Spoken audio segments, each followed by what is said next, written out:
नमस्कार दोस्तों। तो आज का जो हमारा टॉपिक है वो है, देखिए, आपका जीव विज्ञान से संबंधित। हम लोग इसमें जो है प्रजनन तंत्र से संबंधित जो है इम्पोर्टेंट प्रश्न को कंप्लीट करने वाले हैं। ठीक है, देखिए, ग्रुप डी का जो आपका परीक्षा है बहुत ही नज़दीक है और इसमें जो है आपको निकालने के लिए लगभग जीके के जितने भी पार्ट होते हैं सभी को कंप्लीट करना होता है, तो ही जा करके आप यहाँ पे क्लियर कर पाएंगे। ठीक है, और आज का जो हमारा टॉपिक क्या है, प्रजनन तंत्र। ठीक है, तो इसी से संबंधित हम लोग जो है इम्पोर्टेंट प्रश्न को करेंगे और ये आपका जो है ग्रुप डी को यदि ध्यान में रखते हैं तो उसके लिए आपका ये बेहद ही ज़्यादा इम्पोर्टेंट है। ठीक है, तो चलिए हम लोग स्टार्ट कर लेते हैं पहला प्रश्न से। देखिए, हम लोग ज़्यादा समय को बर्बाद ना करते हुए फटाफट अंदाज में हम लोग इसमें कंप्लीट करने वाले हैं। देखिए, निम्नलिखित में से कौन महिला प्रजनन तंत्र का हिस्सा नहीं है। देखिए, अगर यदि आपको यहाँ पे ऐसा प्रश्न आता है तो इसके लिए तो आपको सबसे पहले ऑप्शन छांटने पड़ेंगे। तो हम लोग देखते हैं यहाँ पे अंडाशय की एक जोड़ी, शुक्राणु नलिका, गर्भाशय या फिर डिंबवाहिनी। तो देखिए, शुक्राणु नलिका जो है इसका सही उत्तर है। क्यों? क्योंकि ये जो है आपका पुरुष में होता है। किनका होता है? शुक्राणु नलिका पुरुष का होता है, इसीलिए महिला प्रजनन तंत्र का ये हिस्सा नहीं है। तो इस तरह से यदि आप आंसर देखते हैं और ऑप्शन को यदि आप देखते हैं तो आप यहाँ पे आराम से क्या है कि छांट सकते हैं। ठीक है, देखिए, आपका जो अगला प्रश्न है, एक लिंगी पादप का उदाहरण जो है वो कौन सा है।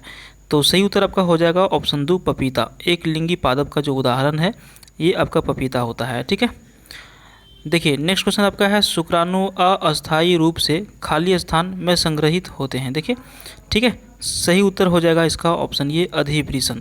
शुक्राणु अस्थायी रूप से अधिवृषण में संग्रहित होते हैं, तो सही उत्तर ऑप्शन ये हो जाएगा। देखिए, नेक्स्ट क्वेश्चन आपका है, पौधों के मादा युग्मक को क्या कहते हैं। तो देखिए, पौधों के जो मादा युग्मक होते हैं, जो जोड़ी होती हैं, उसे कहा जाता है बीजांड। सही उत्तर ऑप्शन सी हो जाएगा। ठीक है, चलिए नेक्स्ट क्वेश्चन आपका देखिए, मनुष्य में क्रिप्टोचार्डिज्म वह स्थिति है जब, इसका सही उत्तर हो जाएगा वृषण अंडकोश में नहीं उतरते हैं। देखिए, जब भी वृषण अंडकोश में नहीं उतरते हैं उसी को कहा जाता है मनुष्य में क्रिप्टोचार्डिज्म। ठीक है, वह स्थिति होता है। चलिए नेक्स्ट क्वेश्चन हम लोग देखते हैं। देखिए, उभयलिंगी जंतु जो है वो कौन सा होता है।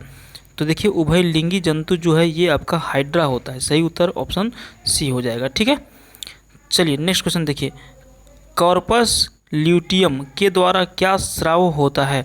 तो देखिए, कॉर्पस ल्यूटियम जो होता है इसके द्वारा जो स्रावित होता है वो आपका होता है प्रोजेस्टेरोन। ठीक है, क्या होता है? प्रोजेस्टेरोन यहाँ पे स्रावित होता है किसके द्वारा? कॉर्पस ल्यूटियम के द्वारा। तो सही उत्तर ऑप्शन डी हो जाएगा। देखिए, नेक्स्ट क्वेश्चन आपका है, मानव नरों में मूत्र और वीर्य के प्रवाह के लिए एक ही मार्ग है जिसे क्या कहा जाता है। तो देखिए, उसको कहा जाता है मूत्र मार्ग। मानव नरों में मूत्र और वीर्य के प्रवाह के लिए एक ही मार्ग है जिसको मूत्र मार्ग के नाम से जाना जाता है। ठीक है, आपका जो अगला प्रश्न है, नर प्रजनन तंत्र का अध्ययन क्या कहलाता है। तो देखिए, नर प्रजनन तंत्र का अध्ययन आपका कहलाता है एंड्रोलॉजी। क्या हो जाएगा सही उत्तर? ऑप्शन बी हो जाएगा। एंड्रोलॉजी जो है ये आपका नर प्रजनन तंत्र का अध्ययन को कहा जाता है। देखिए, नेक्स्ट क्वेश्चन आपका है, पुरुषों में शुक्राणु उत्पादन की अधिकतम आयु कितनी होती है। तो सही उत्तर आपका होगा ऑप्शन ये, 60 से 65 वर्ष के बीच में पुरुषों में शुक्राणु का उत्पादन का अधिकतम आयु माना गया है। देखिए, नेक्स्ट क्वेश्चन आपका है, प्रोस्टेट ग्रंथि के बारे में गलत कथन को चिन्हित करें।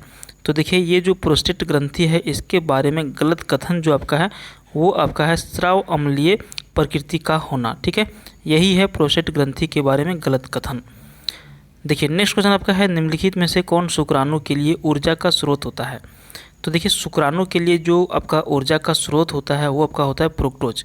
ठीक है, इसलिए फ्रुक्टोज यहाँ पे लेने से क्या होता है, शुक्राणु के लिए यहाँ पे ऊर्जा का काम करता है। ठीक है, तो सही उत्तर ऑप्शन डी हो जाएगा। देखिए, नेक्स्ट क्वेश्चन आपका है, निम्नलिखित में से कौन मनुष्य में प्राथमिक यौन अंग है। तो देखिए, मनुष्य में जो प्राथमिक यौन अंग जो माना गया है उसको माना गया है वृषण को। सही उत्तर ऑप्शन बी हो जाएगा। देखिए, निषेचन प्रक्रिया खाली स्थान में होती है। तो देखिए, निषेचन प्रक्रिया जो होती है वो आपका डिंबवाही नलिका में होती है। कहाँ पे होती है निषेचन?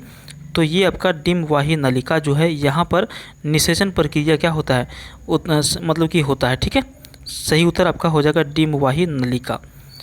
देखिए, आपका नेक्स्ट क्वेश्चन है, अंडाणु और शुक्राणु का संलयन क्या कहलाता है। तो देखिए अंडाणु और शुक्राणु का जो संलयन होता है उसको कहा जाता है निषेचन।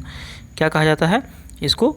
तो इसको निषेचन कहा जाता है। ठीक है, चलिए नेक्स्ट क्वेश्चन देखिए, पुरुषों में शुक्राणु और महिलाओं में अंडाणु बनने की न्यूनतम आयु जो होता है वो कितना होता है?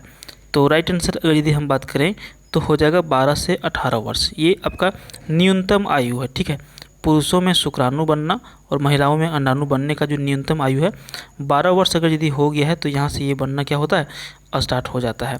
और अभी आपने कुछ पर एक दो प्रश्न के पहले आपने देखा होगा कि पुरुषों में जो शुक्राणु बनने का जो अधिकतम उम्र सीमा जो होता है वो कितना होता है? तो वो आपका होता है 60 से 65 वर्ष। ठीक है, आने की मैक्सिमम 65 और मिनिमम 12। तो ये भी आपको ध्यान में रखना है। ठीक है, देखिए मानव में किस प्रकार का प्रजनन होता है? देखिए मानव जो है और इसमें जो प्रजनन जो होता है उसमें किस प्रकार का होता है?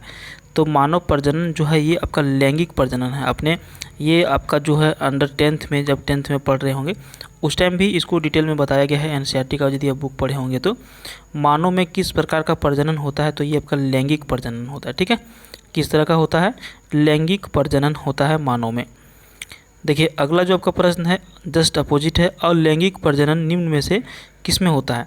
तो देखिए अलैंगिक प्रजनन जो होता है, जो हाइड्रा जो होते हैं, ठीक है, ये जो हाइड्रा जो होते हैं इसमें क्या होता है? अलैंगिक प्रजनन होता है। ठीक है, किस तरह का होता है? अलैंगिक प्रजनन होता है जिसमें ये हाइड्रा शामिल होते हैं। ठीक है, जबकि मानव क्या होता है? मनुष्य वाला क्या होता है? लैंगिक प्रजनन होता है। किस तरह का होता है? लैंगिक प्रजनन होता है। ठीक है, चलिए देखिए पराग कोश में क्या होते हैं? देखिए पराग कोश के बारे में आपने पढ़ा होगा। तो ये पराग कोश जो होते हैं इसमें क्या होते हैं? तो देखिए पराग कोश में जो है परागकण होता है। क्या होता है? पराग कोश जो होते हैं इसमें परागकण पाया जाता है। इसमें बाह्य दल, अंडाशय या फिर अंड्य, ये क्या है? ये सब अंडप, ये क्या है? ये नहीं पाए जाते हैं। ये इसमें क्या पाया जाता है? परागकण पाया जाता है। ठीक है, देखिए अगला प्रश्न आपका है, तने द्वारा कायिक प्रावधान जो है वो किस तरह में मतलब कि किस तरह से होते हैं? तो तने द्वारा जो कायिक प्रावधान जो होता है वो होता है इनमें से सभी। पुदीने में होता है, हल्दी में होता है, अदरक में होता है। ये तीनों में क्या होता है? तने द्वारा कायिक प्रावधान होता है। ठीक है, तो सही उत्तर हो जाएगा आपका ऑप्शन डी।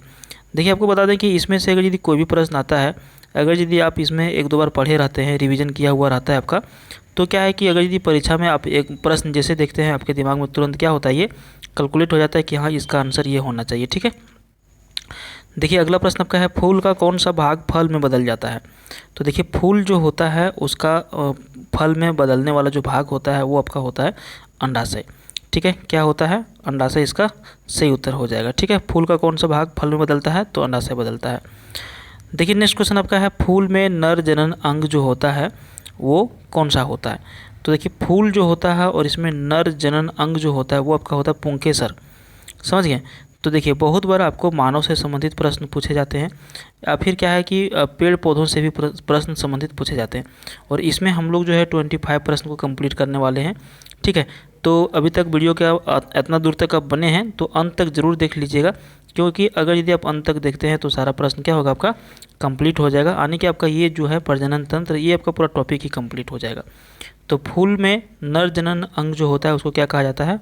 पुंकेसर कहा जाता है। ठीक है, और देखिए ये जो है आपका इस वीडियो का जो है अंतिम प्रश्न भी है, और अंतिम प्रश्न है और इसका आंसर जो है आपको करना है। ठीक है, क्या आंसर होगा कमेंट बॉक्स में ज़रूर आप करिएगा।